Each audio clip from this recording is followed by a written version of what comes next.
Good morning. I am Kevin Price talking to you about you and your business on this Friday morning. And we've got a lot to cover. I would say a lot, particularly kind of a diverse sort of day in terms of content. So you're going to want to stay tuned to it.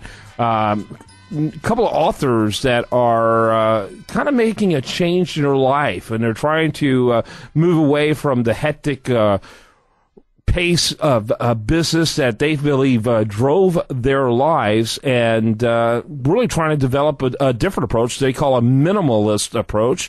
And Ryan Nicodemus is one of those writers. In fact, they got an event coming up here, I think, in about a week, and the name of their book is Minimalist. Welcome to the program, Ryan. Hey, how you doing, Kevin? Thanks for having me. Good. Real quickly, tell us about your co-author and yourself and what led to the writing of this book. So my co-author Joshua Fields Milburn and I, we had these. Well, first off, we knew each other since like the fifth grade, so we've grown up together, graduated high school together, and we actually went and worked for the same corporation together. And we did like any good American would do. We climbed the corporate ladder, and we had really big salaries and bought a lot of stuff. And we got to a point where we were about 28 years old, 29 years old, and realized that saying, that platitude that we grow up with of money doesn't buy happiness, we really began to experience that, and we really started to question, what exactly is happiness? Yeah, that's a good question, and I've had Robert Kiyosaki on my show before, author of Rich Dad, Poor Dad before. I'm sure you heard of him. And although, and this is not to be combative, but one of the virtues of money, he said, is that he agreed wholeheartedly that money doesn't buy happiness, but what it does is it buys the freedom to figure out what does make you happy. And there is a certain amount of truth to that. Yeah, absolutely. It's not that we live without money, or we are advocating that people just empty their bank accounts. It's not that at all. I mean, for us, it was more about us living intentionally. We had racked up lots of debts, even though we had, these nice big salaries, we still were spending more than what we were making. And, we were really spending unconsciously. And, a lot of people will say things like, oh, well, you guys just writing about very common sense things, which is true. We are. But unfortunately, common sense isn't too common these days, Yeah, that's true. That's exactly true. So what do you guys do now for a living? So we wrote 3 books together. We published 5 between the two of us, and we also have different courses online that we provide people. I've got a mentoring program. Josh has a writing class. It's a little bit of a little bit of this, a little bit of that that we've been able to build a business off of. Okay, and tell me about in terms of transformational, I mean, how is your life different from when it was when you were, if you will, in a rat race? Well, I'll tell you one thing. I've never been happier. I have, really been able to just kind of live a more meaningful life, and that's what we talk about in the book that we wrote. We focus so much on material possessions, and we focus so much on, having fancy job titles and having big houses and luxury cars, that when we kind of took this sabbatical, I guess you could call it, we really kind of honed in on what was important to us. So I'll tell you what I've been able to focus on. I mean, we talk about these 5 things in the book.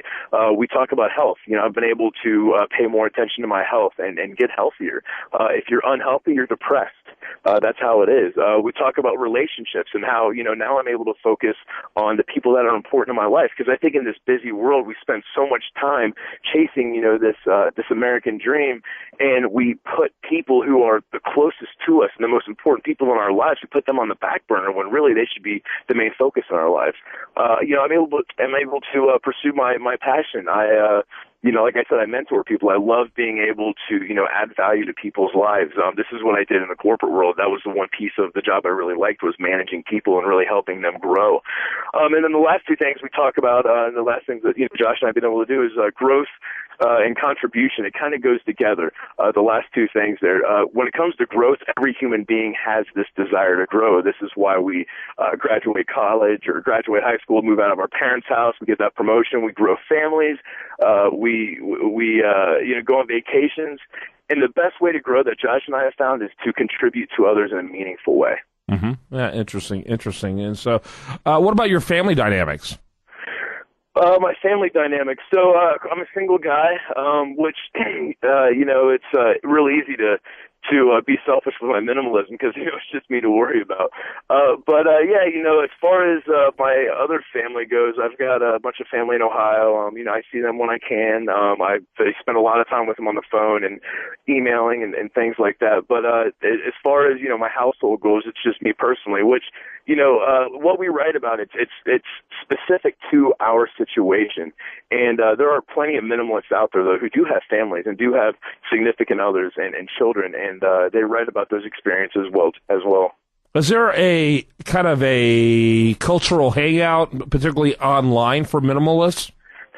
There's not really a forum or a community per se to go to. My community of minimalist friends is really on Twitter and Facebook, emailing back and forth. But I will tell you that a lot of the people that we have in our lives now, these important relationships that we've developed over the last 2 years, we haven't met them online. So, there's people like Courtney Carver, Joshua Becker, Leah Babauta, these Colin Wright, these 4 people that I mentioned, they kind of, spearheaded the whole minimalist movement, and we've been able to build relationships with those guys. Yeah, sounds like you ought to build it, though. Build that community. Yeah. We actually this year we will be putting together it'll be a community across really the world. Every time we go out on tour, we always have people ask us, how can I meet like-minded people like this? And are there other events besides your book signing events that I can go to? And this has been a thing that, again, our readers have asked for. So we actually will be developing something like that in the next few months, hopefully. With minutes, only a couple of minutes left at the very most. I need to find out, you got a big event coming up here in Houston. Tell us about that. Yes, it is on the 14th at 7 o'clock, and it's at Frenticore Dance Theater, and this is on Navigation Boulevard. Mm-hmm. And basically the way these events go is typically Josh and I will ramble on for 25, 35 minutes. We're really there for our readers, so then we'll open it up for some question and answer that usually takes anywhere from 45 minutes to an hour, and then we've got a book signing afterwards that will last anywhere from 45 minutes to an hour. So in all, it's about a 2-hour event. Very good. How do people get more information about that? I'm sorry, what was that? How do we get more information about that? Oh, you can absolutely. You can go to theminimalists.com, and you can find out more information there. Yeah, very good. Thanks very much. Appreciate having you on. Yeah, thanks, Kevin, for having me. All right, when we come back, we're going to have more for you. We do want to remind you of best content here. It shows up over there at usdailyreview.com. While you're there, like him on Facebook, follow him on Twitter. It's been getting so hard living with the things